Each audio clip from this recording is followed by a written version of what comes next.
الحمدلله نحمده ونستعينه ونستغفره ونؤمن به ونتوكل عليه ونعوذ بالله من شرور أنفسنا ومن سيئات أعمالنا من يهده الله فلا مضل له ومن يضلله فلا هادي له ونشهد أن لا إله إلا الله وحده لا شريك له ونشهد أن سيدنا وسندنا ومولانا محمدا عبده ورسوله أرسله بالحق بشيرا ونذيرا.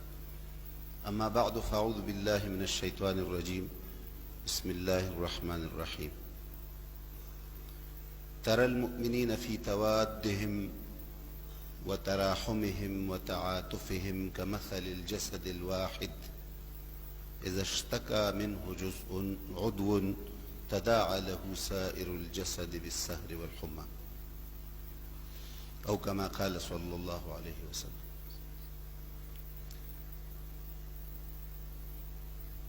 محترم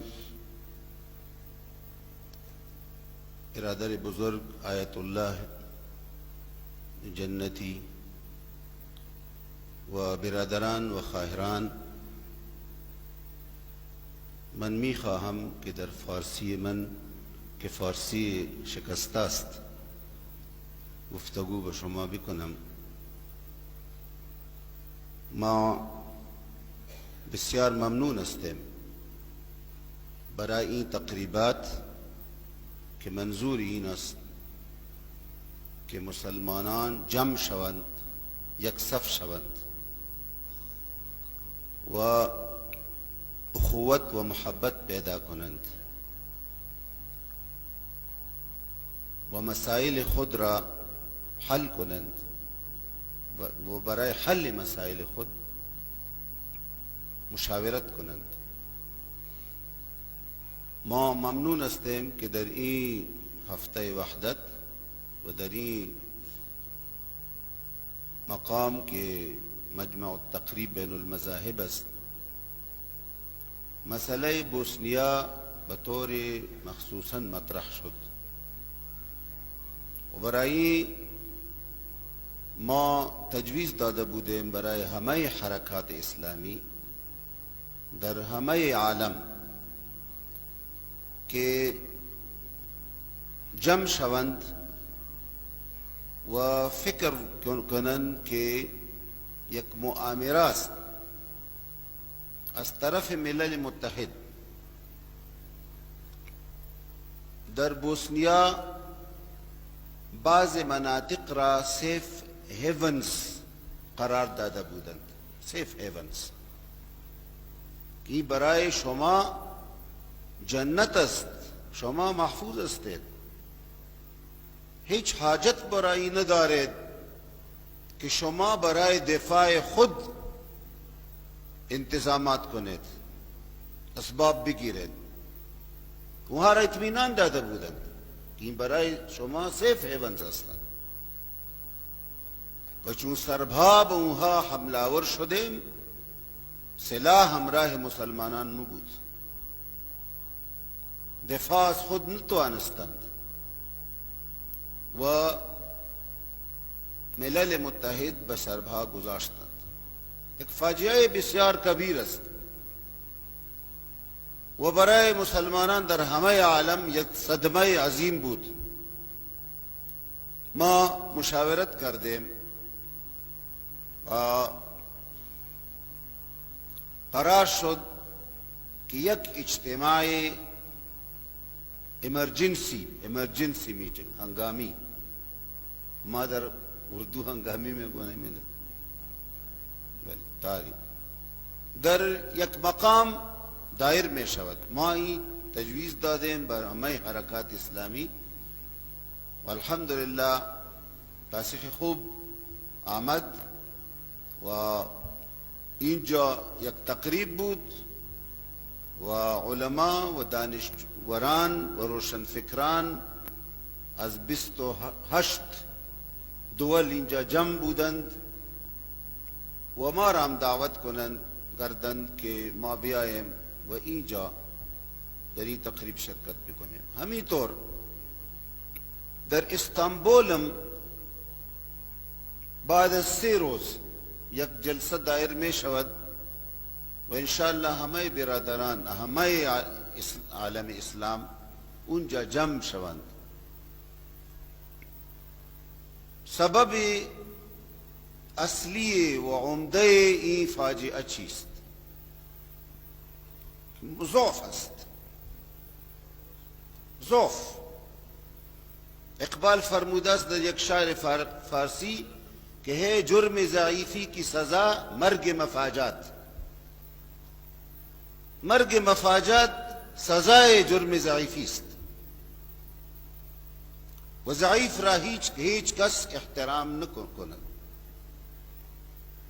ما باید که این ضعف را از بین ببریم. ضعف به سبب چیست؟ مسلمانان متحد نیستند و قدرت مسلمانان در همه عالم اسلام به دست غیر است.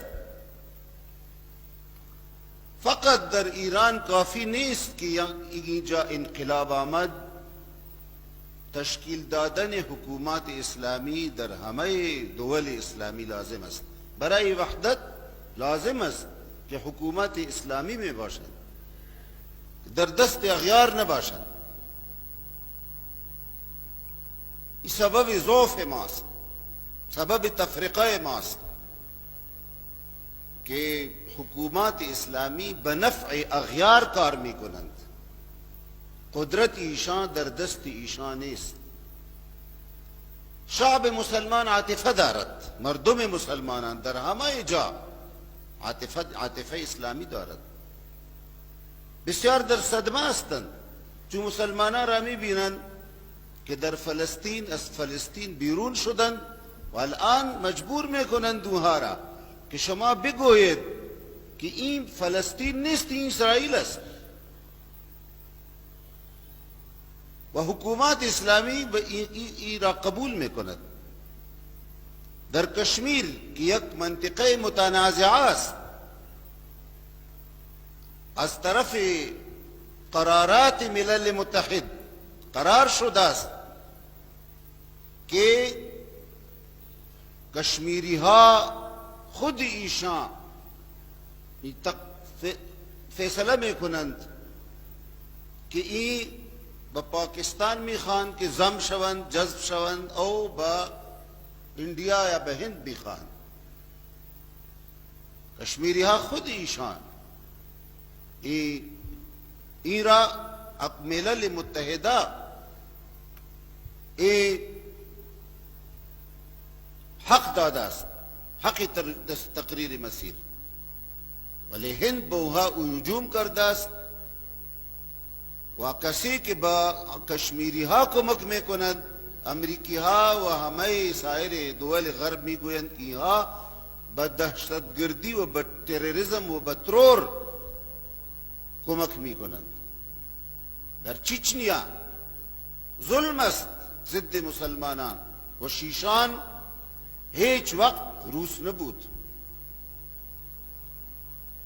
از قرنها می جنگند ضد روس، ولیکن روس می گوید که این رشین فدریشن است، امور داخلی ماست و هیچ دولت در عالم اسلام این نگوید که امور داخلی روس نیست. شیشان روس نبود و روس نیست و روس نمی باشد انشاءالله. لیکن در چچنیا در هر جا مسلمانان در مصیبت هستند و در تاجکستان و در برما و در اراکان و در مور و در فیلیپین و در همه جا، ولیکن مسلمانان از این فاجعه بسیار در دق هستند، محسوس میکنند. رحم است در دین دی، تعاطف است، محبت میکنند به یک دیگر، ولی نمیتوانند که کاری بکنند. بدون حکومت کاری نمیتوانند. وسایل اینها به دست اینها نیست. چطور از این مردم و از این عاطفه ما میتوانیم که یک کار را بگیریم؟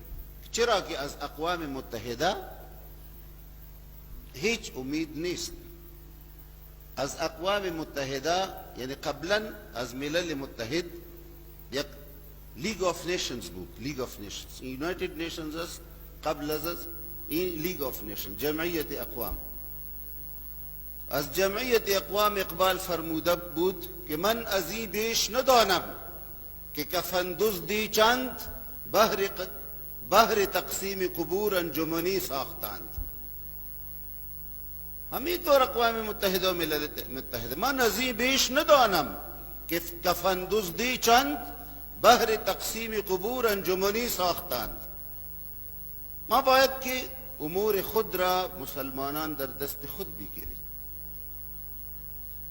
چه کار را بکنیم، چه کار ممکن است که ما بکنیم. شعب، مردم قوت اصلی است. از صورت مردم و از بیداری مردم و به تنظیم مردم، به تنظیم و به تربیه شعب و بیداری شعب و به تحرک شعب، ما میتوانیم که حکومت اسلامی را مجبور بکنیم که اسلحه و سلاح برفرستادن که بوسنیا محتاج سلاح است. سلاح را حاجت دارند.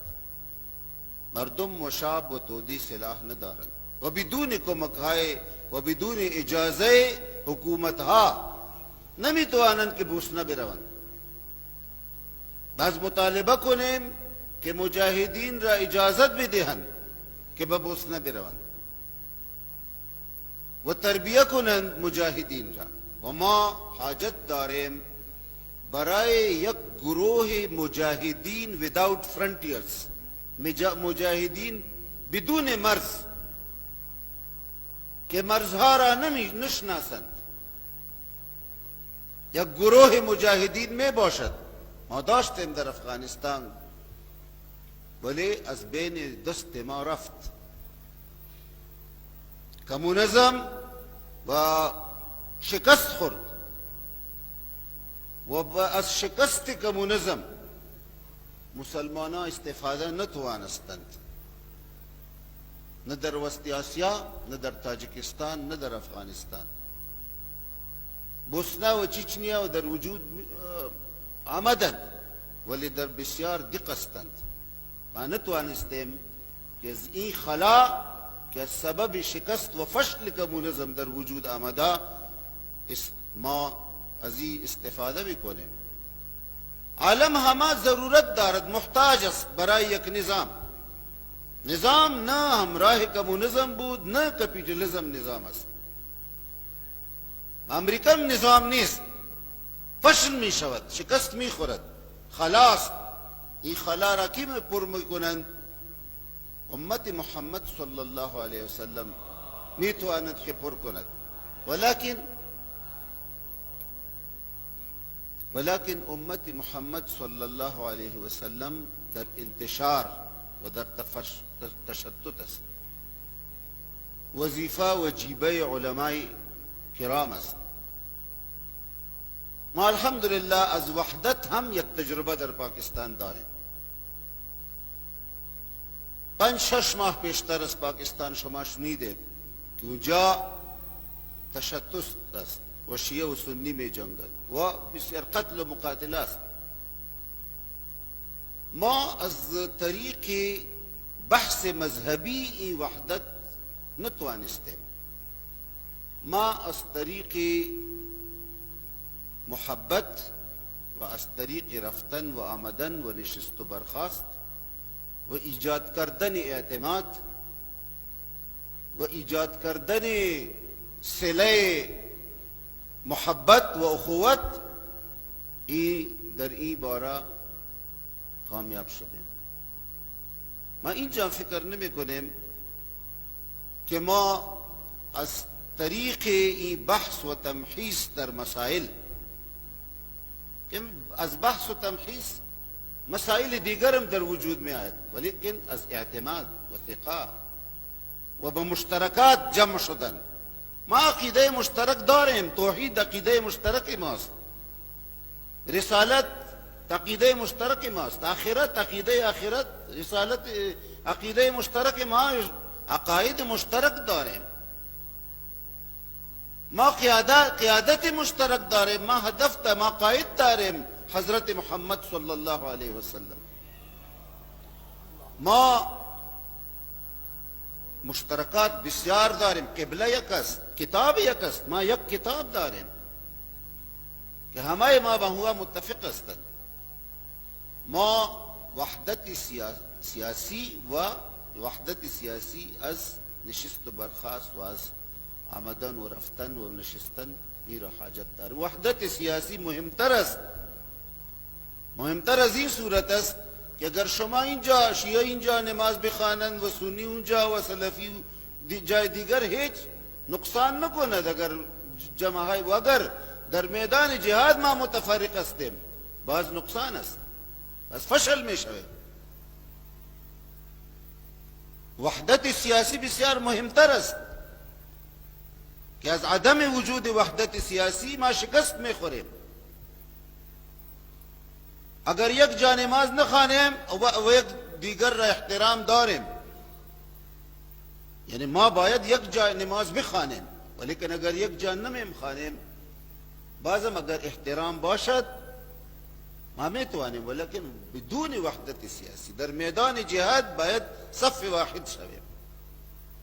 برای صف واحد قرار گرفتن که ما این تقریبات 5 ساله ملل متحد را شریک نمی شویم، شرکت نمی کنیم و یوم سیاه باشد برای ما این روز که ملل متحده در وجود آمده بود. این روز سیاه است 5 می و همینطور ما از مطالبه کنیم از حکومت اسلامی که مجاهدین را اجازه بدهند و ما